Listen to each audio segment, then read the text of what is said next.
So let's talk about, how does focusing open us to the spiritual? How is it a doorway to the spiritual?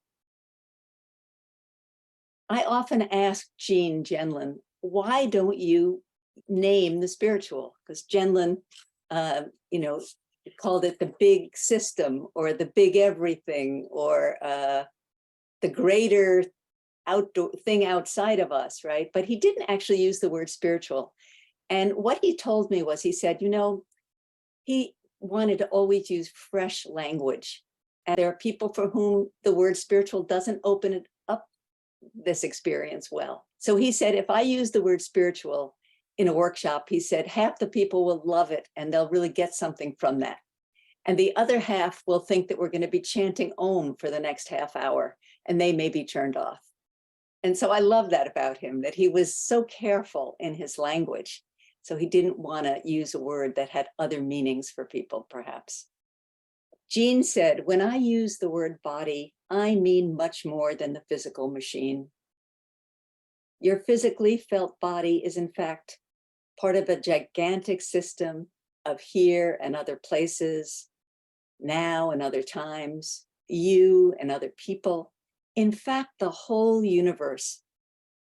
The sense of being bodily alive in a vast system is the body as it's felt from the inside.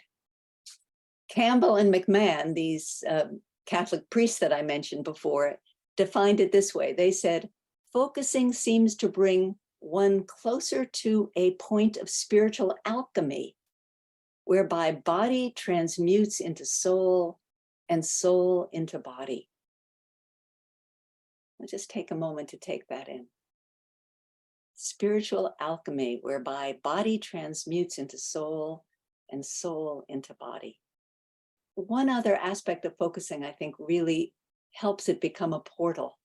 And that is that let's see how to put this. Genlin actually didn't want people to think that focusing was about being with your feelings.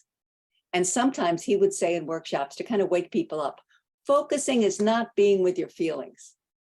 And everyone would kind of go, what? And then he would say, it's about turning to another state where we have a feeling of a whole situation.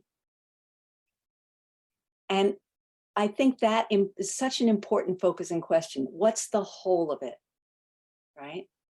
And when you ask what's the whole of it, it's an intimation that there's more, and often that there's something very spiritual there.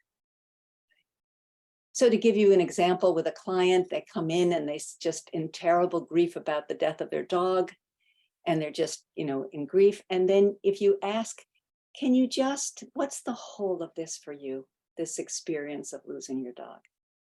What you'll often get then is something very different, right?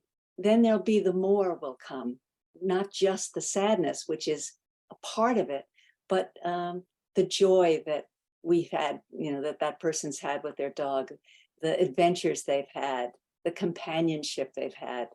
It's fuller, it's richer, and it's often more spiritual.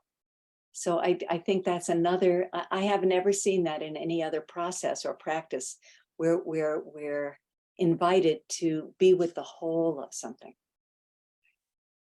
And that's a human feature that Genlin named, that we have that capacity. Animals don't have that.